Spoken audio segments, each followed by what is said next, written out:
तो गाइज आज हम कवर करने जा रहे हैं एक इम्पॉर्टेंट क्वेश्चन कंपनी लॉ का, जो अक्सर पूछा जाता है और इस बार दिसंबर में भी पूछा गया था।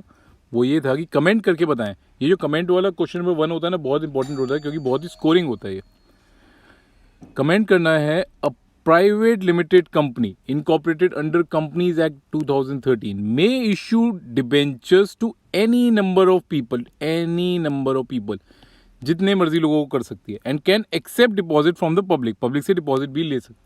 आइए जानते हैं कि इसका क्या आंसर है। चलिए सबसे पहले तो समझते हैं कि कंपनीज एक्ट के हिसाब से प्राइवेट लिमिटेड कंपनी होती क्या है। तो कहाँ पे डिफाइन है जी? कंपनीज एक्ट 2013 के सेक्शन 2 सब सेक्शन 68 के अंदर दिया हुआ है कि a private company is prohibited, भाई साहब मना है उसको बिल्कुल, to make an invitation to the public to subscribe to any securities of the company. यानी कि जी भाई साहब पब्लिक के पास तो नहीं जा सकती। तो जो सबसे पहले क्वेश्चन में पूछा गया था to any number of people, वो तो यहीं पे खत्म होगी बात कि भाई साहब एनी नंबर ऑफ पीपल तो हो नहीं सकता क्योंकि पब्लिक को तो हम डायरेक्टली ऑफर कर ही नहीं सकते। ठीक है जी। अब समझते सिक्योरिटीज़ कहते हैं किसको है। तो सिक्योरिटीज़, क्योंकि यहाँ पे एक बहुत इंपॉर्टेंट शब्द दिया हुआ है, एनी सिक्योरिटीज़, कोई सिक्योरिटीज़ नहीं इशू कर सकती।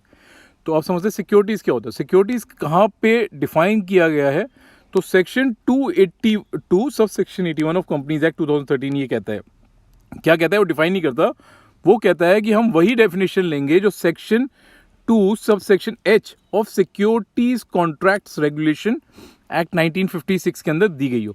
और वहाँ क्या दिया गया है? वहाँ सिर्फ इतना दिया गया है कि सिक्योरिटीज इंक्लूड्स, सिक्योरिटी में क्या क्या आता है? डिबेंचर्स आ जाते हैं। तो ठीक है, ये जो डिबेंचर्स जो हमने, ये क्वेश्चन का आधार है कि डिबेंचर इशू कर सकते हैं या नहीं कर सकते, वो यहाँ पे डिफाइंड है। इसका मतलब डिबेंचर्स जो है वो सिक्योरिटीज़ का पार्ट है। डिबेंचर्स होते हैं, डिबेंचर स्टॉक्स होते हैं, या और कोई भी ऐसी सिक्योरिटीज जो कि मार्केटेबल हो, यानी कि बेची जा सकती हो, ऑफ लाइक नेचर, इस तरह की कोई भी और हो, तो वो सब इंक्लूड होते हैं। ठीक है जी, क्वेश्चन क्लियर हो गया। अब समझते हैं कि क्या कंपनी जो कि प्राइवेट कंपनी है वो कुछ भी इशू कर ही नहीं सकती, उसका शेयर कैपिटल आई कहाँ से? तो उसका एक प्रोविजन है सेक्शन 42 के अंदर। तो सेक्शन 42 ये कहता है कि अब कंपनी, ये कहता है कि अब प्राइवेट कंपनी, ठीक है जी, क्योंकि प्राइवेट कंपनी की बात हो रही है तो प्राइवेट कंपनी पे आते हैं। तो अब प्राइवेट कंपनी में इशू सच सिक्योरिटीज, कुछ सिक्योरिटीज तो कर सकती है, आफ्टर ऑल तभी तो कैपिटल रेज करेगी ना। कैसे कर सकती है? On private placement. ठीक है जी, पब्लिक को नहीं दे सकते, लेकिन प्राइवेटली हम प्लेस कर सकते हैं। कुछ लोगों को कह सकते हैं भैया हमारे यहाँ पे पैसा लगा दो तो हम आपको रिटर्न देंगे एंड एवरीथिंग लाइक दैट, ये हमारा प्लान एंड एवरीथिंग। ठीक है जी, तो प्राइवेट प्लेसमेंट कर सकते हैं। किसको कर सकते हैं? To some selected group of people. ठीक है जी, ये सिलेक्टेड ग्रुप ऑफ पीपल कौन से होंगे? जिनको बोर्ड डिसाइड करेगा। ठीक है जी, यानी कि खुलेआम किसी से भी पैसे नहीं लेंगे, बोर्ड अप्रूव करेगा कि हाँ हाँ इन लोगों से लेंगे तो उन्हीं से ले सकते हैं। ठीक है जी, and those number shall not exceed 200। तो एनी नंबर ऑफ पीपल जो ऊपर पूछा गया था वो यहाँ पे खत्म हो गया। 200 से ज़्यादा तो हम वैसे भी अपने मेंबर्स बना ही नहीं सकते।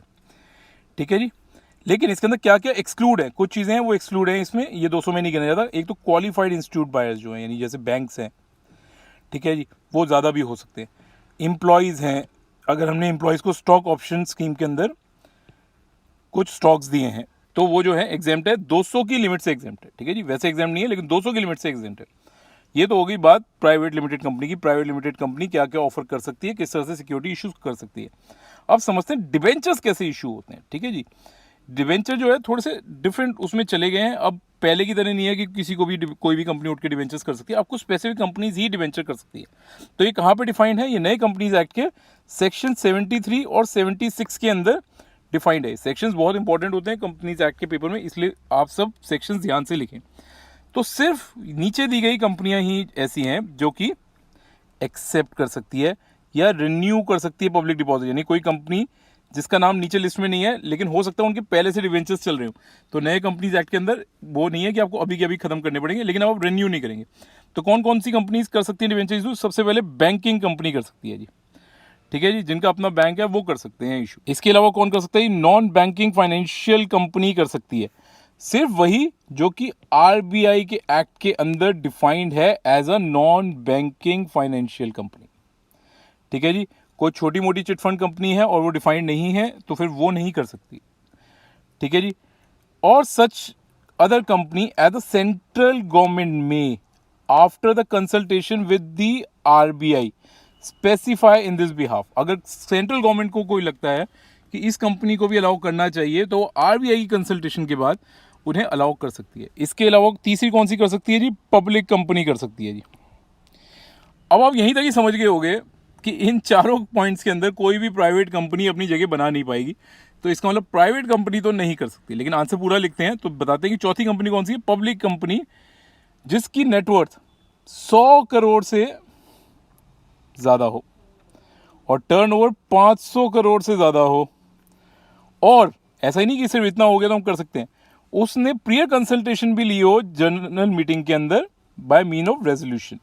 उसने रेजोल्यूशन पास करके ये अपने शेयर होल्डर से अप्रूव कराया हो कि हम डिवेंचर्स इशू कर रहे हैं।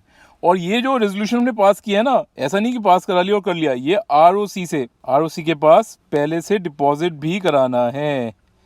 सिर्फ उसके बाद हम पब्लिक को इनवाइट कर सकते हैं हमारे यहाँ पे डिपॉजिट्स या डिवेंचर्स देने के लिए। I hope it is clear to you. हम इसी तरह के सारे ही क्वेश्चंस को डिकोड करने वाले हैं अपने इस चैनल पे, तो हमारे साथ जुड़े रहिए। Grasp it well.